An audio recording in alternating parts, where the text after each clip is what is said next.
This is Philly Drone Tech with Tom Brunt. Thank you to our sponsors, Wistia.com, Zoho Mail, and GetFlywheel.com.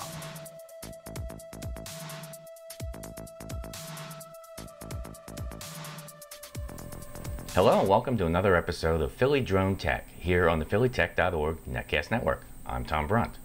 Well, I'm a few days late getting this new episode out on the air, but it actually worked out pretty good because I came up with a few new stories that just kind of cropped up that I can talk about concerning the FAA. So I'll get into that in a little bit.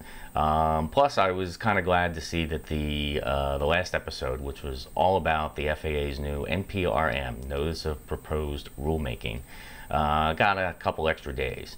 Hope you had a chance to watch that and kind of soak in all the new proposed rules that the FAA is coming up for to allow for a commercial market. That is still available.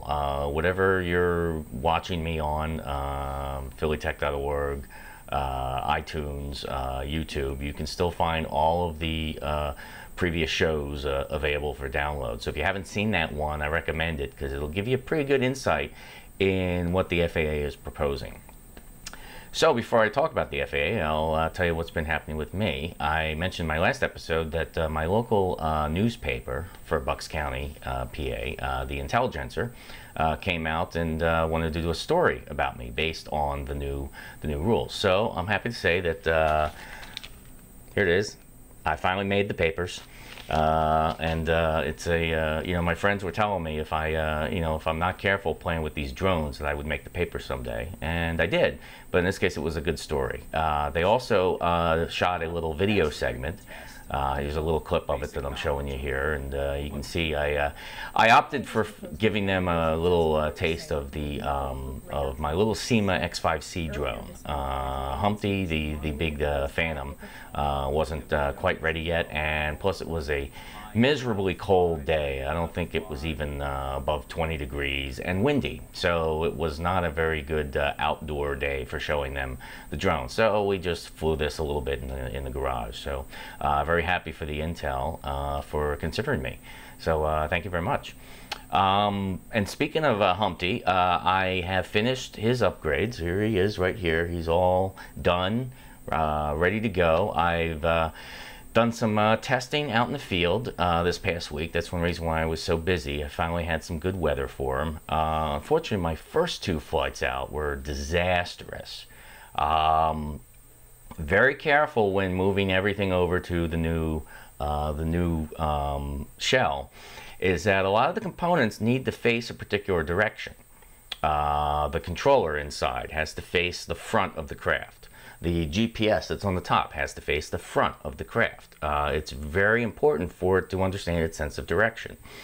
Well, as it turns out, I missed one little component. There's a compass that's mounted on one of the legs, and I neglected to put it on the proper leg. I mounted it on the wrong leg on the opposite side, which means basically the compass was facing backwards. So that would explain why when I was first taking it off that it seemed to have no sense of direction. I had a few crashes. Fortunately, nothing substantial, and I took to the forums on Facebook for DJI Phantom and talking with people on there. Finally, giving me my little aha moment. I put the compass on wrong, so I put the compass on the right way, and now I have a little bit of video here that I took of it in its last flight. It's now up in the air, running stable, and my next test I'm doing is with the full FPV system, and it's got a much stronger battery now and the bigger propellers.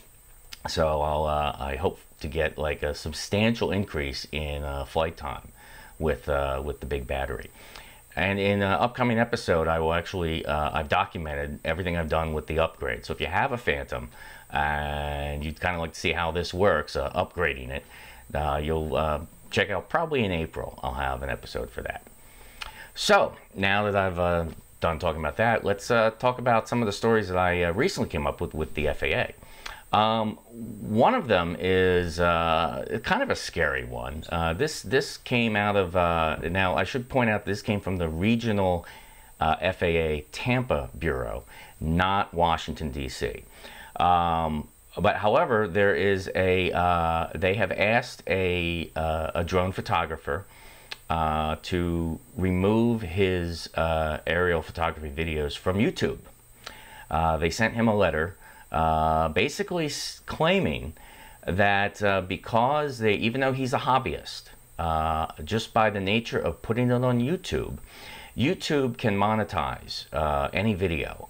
You'll see this when you put your videos on there. You may see a little ad that's on the video yourself. You've probably seen that a lot. That's money that YouTube gets.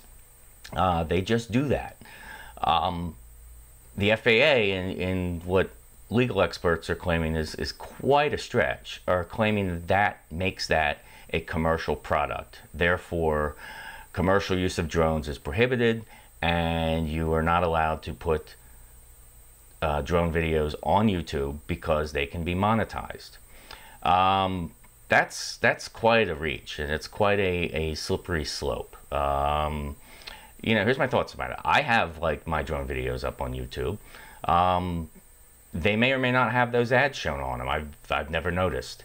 Am I seeing anything from those ads? No, but it's YouTube. I'm not monetizing them. And, you know, if they're going by that route, that opens up a whole nother can of worms. Doesn't that kind of implies that every video on YouTube, even if it's a 2-minute video of your cat, is technically a commercial product because YouTube can put ads on it. That's really stretching. Another part I've read in this story that makes a slippery slope is that, you know, drone photography is kind of emerging as an art form, and I'll have more proof of that in like a later story on this episode about how it's used as an art form. Now, the government cannot censor artistic expression, so, you know, to basically say that, well, this is a commercialized use of a video when he's not making any money off of it or selling services is, you know, is another stretch. As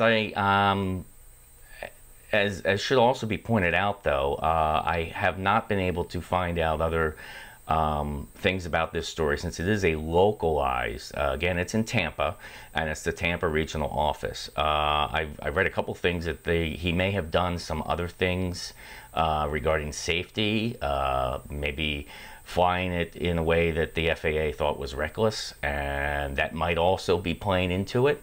I don't know, but in any case, a lot of people are a little panicky about this, you know, if this becomes the way. I don't really see that it will. Again, this is the regional office, and even legal experts say it's quite a reach to be able to say that. And if that's the issue, fine. Have you heard of Vimeo? A lot of drone users put their stuff on Vimeo. They do not monetize, so problem solved. I really don't think it's going to be anything to worry about, but it was worth noting. Another thing that's worth noting, my second story about the FAA that I just found out about, in Portland, Maine, the regional FAA office in Portland, Maine, contacted a user that is basically trying to sell his services. They have ordered him to remove his website. He basically wrote back and said they were contacting him by voicemail. He basically wrote back and said, all right, well, I removed all my prices off of the website. And they said, no, you need to remove your website. In that area, you know, there are legal experts that are saying that this is also a bit of a stretch of their enforcement, which basically the FAA has no enforcement other than for safety. That's it, safety. If he's not flying recklessly, if he's not endangering the public, that is the extent of their enforcement. They are for safety. They are not to determine commercial use, and if we feel it's commercial use, you are ordered to take down your website. A government agency does not have the right or jurisdiction to tell you, take down your website. So what was done in this situation is that this person had posted the voicemail from the local FAA office on a UAS, kind of like a legal suggestion form. And after he did that, the local FAA office suddenly stopped calling and dropped the whole thing, which kind of says that they realized that it was a stretch. When they investigated it further, there's talk that this Portland newspaper had talked to a representative from the FAA and said that they were kind of looking into the investigation about asking him to remove his website. Basically, it also kind of shows that the FAA really, is the way the rules are now, has limited enforcement capabilities. Again, as I said, they are for safety enforcement. End of story. That's it. They cannot tell people. They really don't have the proper enforcement to tell people you cannot commercialize off of this, or simply take down your video of a drone flying. They do not have that right. And I see if it pursues, it'll probably get challenged pretty easily in court. This goes back to what I call my whack-a-mole, my whole whack-a-mole scenario, where it's like we're just going to try to sue everybody that's doing it. There's too many thousands of people doing it, and you're not going to get everybody. And when you pick, crazy stances like this that are going to be thrown out in court, you're not doing very well. What they really need to do is they did a good job with their proposed rules, and that could be a very good start to our future of drone technology in this country. Get it done. Let's get it done. Unfortunately, until it's done, we are at the current rule set, which isn't really much of a rule set, and they're still only allowing commercial use based on their individual approval on a case-by-case basis, and you need a full pilot's license, which with their new rules they've basically admitted is a wrong way to go. But here we are still doing it. So time will stand. I'm not really at the panic button yet that I'm going to pull my videos off of YouTube and be worried about this. Again, this was like maybe the case of a regional office kind of overstepping bounds a little bit. So we'll see where that goes. So that's the stories I have with the FAA this episode. So I'm going to take a quick sponsor break, and when I come back, we're going to talk about a whole bunch of things. There's International Drone Day, and there's the New York City Drone Film Festival. What I was talking before about drones as an art form. Today's show is sponsored by Wistia. Wistia is a video hosting and analytics platform that helps businesses get the most out of online video. We use Wistia here at phillytech.org. Flywheel, a managed WordPress hosting platform built specifically for designers and creative agencies, and helps thousands of designers across the world launch projects every day. And by Soho Mail, professional, low-cost email with business-class features and security. Okay, welcome back.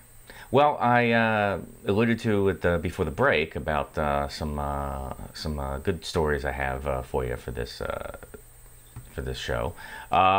Let's start with what just happened on March 14th. Yes, it was Pi Day, and yes, it was the one time in a century Pi Day where if you follow the right time sequence and date format, the first 10 numerals of pi are revealed in order. But other than that, it was also what's been hailed as International Drone Day. There's a site that's been promoting this for the last couple of months. There were basically people gathered from all over the world in teams, and basically it was a day to try to inform and educate the public that drones are good. Not all drones are evil military drones or spy drones. Now, unfortunately, I wasn't really able to participate this year, and well, coupled with the fact that it was like raining miserably, so I wasn't even able to fly on International Drone Day. However, looking at this website here, here's I'll leave some links to this. Here's like there's some press from around the world on International Drone Day. The main site in the United States was in Las Vegas. However, as I see, there were teams in New Jersey and Delaware. Nothing in Pennsylvania. So Pennsylvania, we've got to work on this, the Philly region next year. So hopefully maybe I'll be involved with that for the next year's International Drone Day. But anyway, here's a feature on South Jersey's club that promoted drones for the day. So we've got that story. That was very good. Again, I'm sorry that I wasn't able to get involved with it myself this year, and well, of course, the weather didn't work out. A lot of people were saying while they, came up with this date that perhaps it should be maybe a little later in the year, just because in a lot of parts of the world we're still getting out of winter, so the weather's pretty miserable. So we'll see what they do for next year.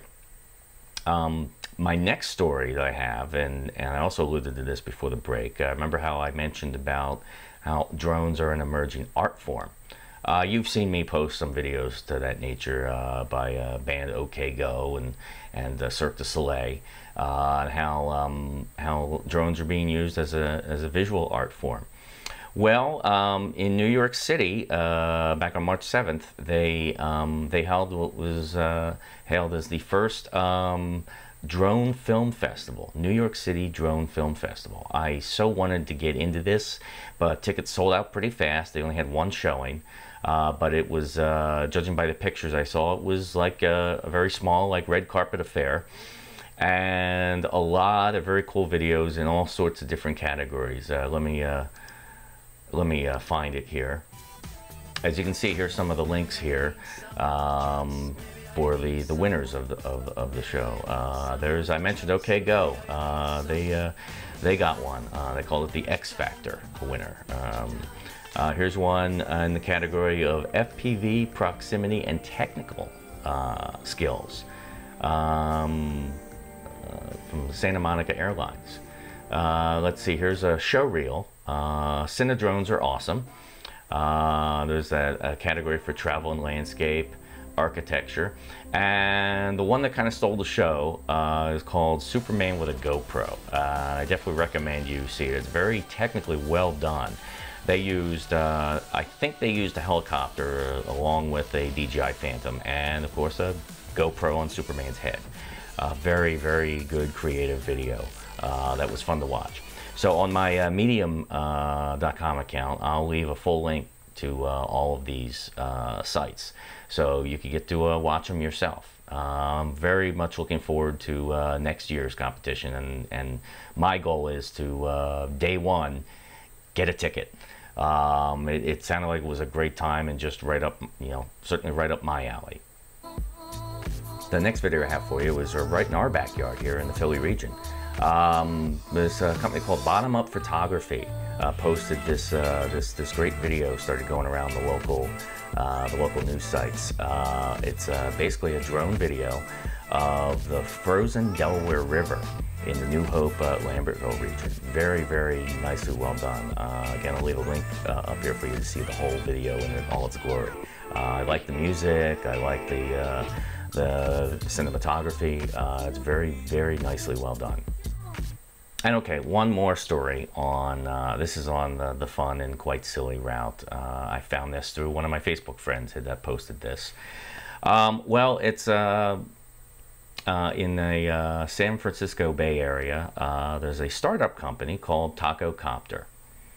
And yes, it's probably what you're thinking. They claim they will deliver you a fresh taco via drone. Here's the website here, so if it's on the web, it must be true, right? No, it's a total joke. Basically what it turned out to be, if you click on the press links, it's kind of a experiment in how to market a company viral, like on the internet. It doesn't exist, and it was basically done as a joke and for this little social media experiment. But it did have me thinking and dreaming about, can I do it in the Bucks County area here? So, well, here's a picture I came up with. I did figure out the logistics on my Phantom on how to mount a taco to it. So now the only thing I need is to partner with a restaurant to make the tacos, and you too could have a taco falling from the skies right into your hands. So that's all I have for you for this episode, and as always, I do tweet a lot. You can find me at Drone Guy Tom. You can also get a hold of me, and I have had some people contact me with questions and suggestions and things like that. So please feel free to do so at droneguy@tebweb.com. That's TEBWEB.com. Also, to let you know that everything that I talk about on this and every episode, you can find the direct links to them on medium.com/@DroneGuyTom. There's a site for you there on the screen. So everything I talk about, you can find pretty readily available. I had a viewer suggest that to me a couple shows ago, and that works out very well. Thanks for the suggestion. And one more thing, PhillyTech.org is a member of the Patreon network. Basically what we're asking for is if you enjoy this show and other shows on the PhillyTech.org website, we'd appreciate your financial support. Help pay the bills, help keep the server fans humming. So there's also be a link to that on my Medium account, and well, thank you very much. So that's all for this episode, and I hope to get the next episode out in a more timely fashion for you. And like I said, next month in April, I will probably be going in depth about my Phantom upgrade that I did. A lot of people, a lot of hobbyists are doing this if you have a Phantom 1. So if you're interested in that, I'll have pretty full documentation about that coming up in April. So thanks for watching, and I'll see you next time.